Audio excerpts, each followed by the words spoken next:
नमस्कार। कभी सोचा है कि हमारे आसपास की दुनिया, हमारा भविष्य, खासकर हमारी खुशहाली के बारे में हमें चुपके चुपके इशारे कर रही हो? वास्तुशास्त्र जैसी जो प्राचीन मान्यताएं हैं, उनके मुताबिक ऐसा बिल्कुल होता है। तो चलिए आज इन दिलचस्प संकेतों की दुनिया में उतरते हैं और समझते हैं कि प्रकृति हमसे क्या कहने की कोशिश कर रही है। तो सवाल ये है कि क्या हमारी किस्मत के इशारे हमारे चारों ओर ही बिखरे पड़े हैं और हमें बस उन्हें पहचानने की जरूरत है? आज हम इसी रोमांचक सवाल को कुरेदने वाले हैं। हम शगुन और संकेतों पर एक खास नजरिए को समझेंगे और देखेंगे कि इन पर ध्यान देना हमारी जिंदगी को कैसे बेहतर बना सकता है।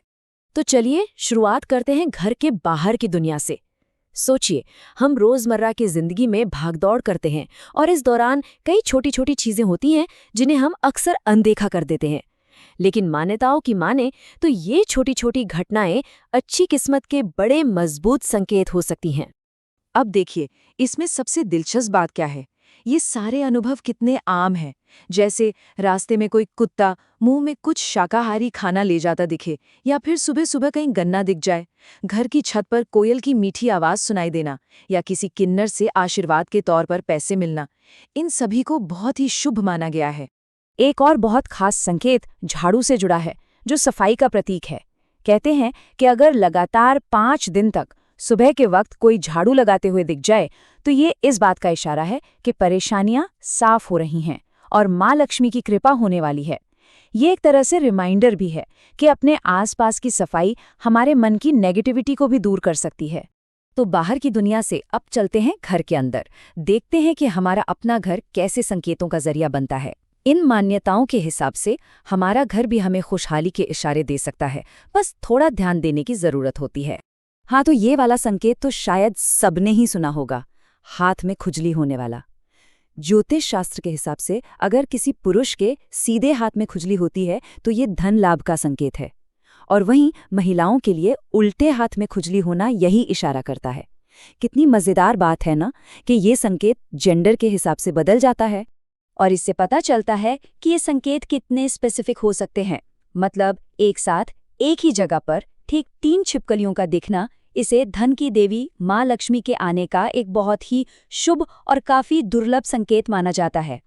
घर में दिखने वाले और भी कई शुभ संकेत हैं जो हमें प्रकृति से जोड़ते हैं, जैसे काली चींटियों को लाइन में कुछ खाते हुए देखना, तुलसी के पौधे का अचानक से खूब हरा भरा हो जाना, घर के बाहर कई दिनों तक उल्लू का दिखना, या फिर घर में बिल्ली का बच्चे देना।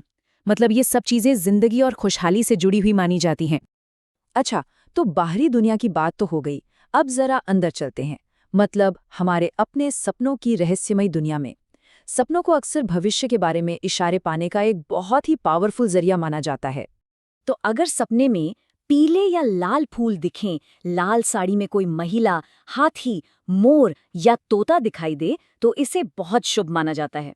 बिल्कुल वैसे ही मंदिर, शंख, केला, झाड़ू या फिर छिपकली का सपने में दिखना भी धन लाभ और कामयाबी का संकेत माना गया है।